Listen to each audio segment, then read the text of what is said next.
Mentioned that we were working on this story before we learned that Jim Comey was fired today. We've also gotten a video of James Comey's departure, the former director actually shaking hands with law enforcement officers. This is the first we are getting a look at it. He was departing from Los Angeles at the event where we understand, according to reporting from Pamela Brown earlier, he was actually talking to FBI officials, wanting some FaceTime with them to answer questions they may have had. And when they saw on television that he had been fired, it is a stunning way for a public servant like James Comey to find out that he has been fired by seeing it on television. It's just wrong. It's just wrong. But you have yes, historically, right. Okay. Bye, Comey. See you later. Okay. Alrighty. Bye, Comey. See you later. What he thought was a 10-year term. Okay. Only 3.5 years into it, and obviously he made mistakes, big mistakes.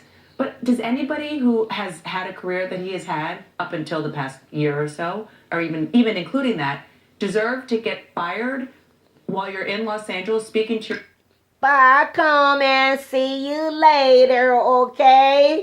Okay. Bye, Comey. It's wrong. It's just See wrong. See you later. You have, historically, okay, you have had Democrats who have said he's a good public servant. You have Republicans who have said he's a good public servant.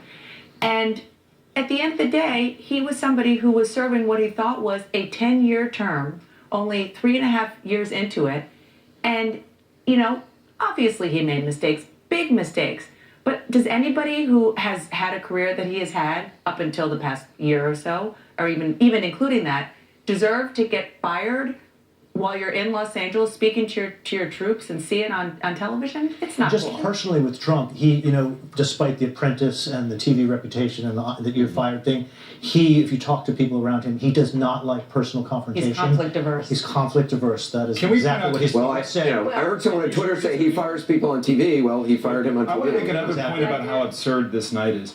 The Attorney General, who was involved in making this recommendation, thought enough to recuse himself from the Russia investigation because he himself failed to disclose that he had meetings with the Russian ambassador.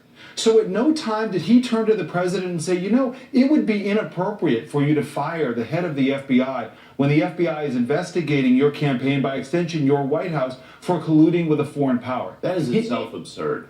How is that absurd? If you've ever run an agency that runs investigations, which I have, that person does not day to day